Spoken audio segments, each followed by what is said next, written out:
And we're back, folks. Welcome to the regular season of the NFL 2022 season. I know you guys were waiting for this after all those preseason games, but man, I think everyone is in agreement that everyone is excited for the regular season. What's going on, Falcons fans? Logan here. Welcome back to Rise Up Rundown, and if you're new here, welcome. So in this video, I know this is going to be like sort of similar to what I talked about in my previous video, going over things I want to see in the preseason. Well, for this one, these are things that I am excited to see in the regular season. And instead of 3 things we go over, there's 4 things. You could argue 5, but I'm going to say 4.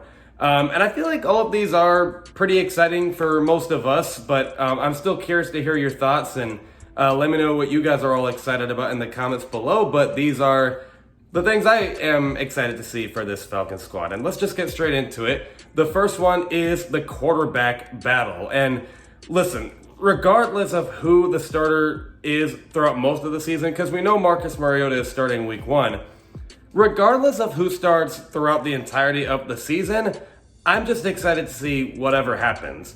They're saying that Marcus Mariota is doing pretty good in camp and that he's getting comfortable behind this offensive line, which was sort of surprising. But and then, he also did improve a little bit with the Raiders. Is he going to bring what he learned with the Raiders to the Falcons?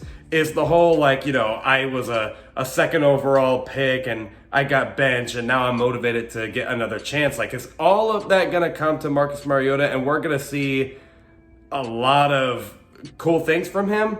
We'll see. Regardless, I'm excited. And then a rookie quarterback in Desmond Ridder speaks for itself. Regardless of where you draft a quarterback, you're always going to be excited for a rookie quarterback to play. Seems like the team really likes him. There's a lot of things he brings to the table. Let's just see what the kid has. So the second thing I'm excited to see is, you could argue the quarterback thing could have been in this category, but I'll just put this as its own separate thing. I'm excited to see the offense and defense play. Now, first off, I know you're thinking, we're always excited to see the offense and defense play every year. And you're also you could argue that offense could have been the second or first thing you talk about, and then defense is the third. But I'll just combine these into just one thing. This year, this sounds cliche, I know, but this year is literally different. And I don't know if that's in a good way or a bad way.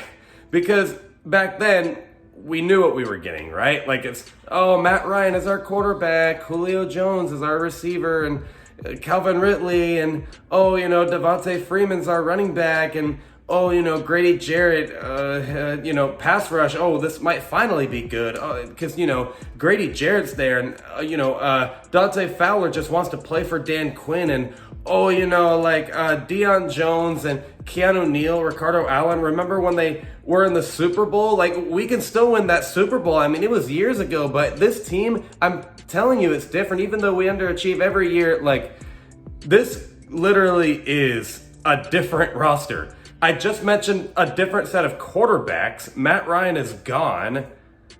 So we have a new set of quarterbacks. We don't even have Calvin Ridley playing, so we have a whole new set of receivers, a rookie first rounder in Drake London, and then awesome new players like Brian Edwards, and then Geronimo Allison, Auden Tate, Kyle Pitts, of course, is going to help us out a lot. A new set of running backs behind Cordero Patterson with Damian Williams, I think Super Bowl MVP in 2019. And then Tyler Algier that everyone has high hopes for. You got on defense, obviously Grady Jarrett is still there, but then you got hopefully maybe a guy that should have been in the first round, but I'm just happy we picked him up anyway, was Arnold Ebiketie and Lorenzo Carter, who's done some nice things. And now he's coming to Georgia like he was in college to maybe hype up the crowd a little bit for that pass rush. The linebacker situation is completely new because I don't even know if Deion Jones is going to play.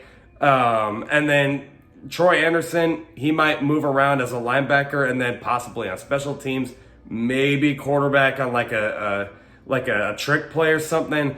And then on the secondary, you got AJ Terrell, who's already probably maybe the best corner in the league, paired up with Casey Hayward.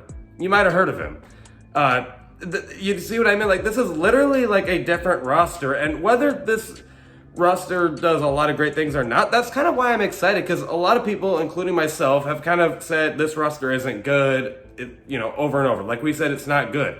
But that's the thing. That's why I'm excited. Like, what if this is a good roster? We just don't know it. I'm excited to see this roster play. And it kind of leads into the next thing. The third thing is I'm excited to see this team play against real competition, because we have a hard schedule. We have to play the Tom Brady-led Tampa Bay Buccaneers twice, and don't sleep on the Saints. They could also be, a sleeper playoff team. And then we got to play both Super Bowl teams from last year on the road, which makes it even worse, but also more exciting. And then we got to play the Ravens, and the Cardinals might still be good, 49ers. It's a very tough schedule, honestly. But that's why I'm excited. Like, what if this roster actually is good? I'm just excited to see if maybe they have something to prove. Last year, we had absolutely no idea what football was anytime we had to play real teams. And, again, we kind of keep saying that this roster isn't any good, but what if it is? So that's why I'm excited. And then the fourth thing I'm excited for is I'm excited to see where this team puts us in the future, because we just don't know. Like, are they going to put us picking early in the draft and we actually have to get another quarterback? Are we going to have to be picking midway in the draft and get like an offensive lineman or something? I don't know. Are we going to have to keep a lot of these players that we thought were just kind of here for a short term? I'm excited to see where this goes, especially under Arthur Smith's second year as a head coach. There's a lot of things to be excited for, but let me know what you guys think in the comments below. And I will see you guys probably either with schedule predictions or talking about the preseason game that happens. I just don't know what it'll be, but something will happen regardless. And thank you guys for tuning in. Stay safe, and as always, rise up.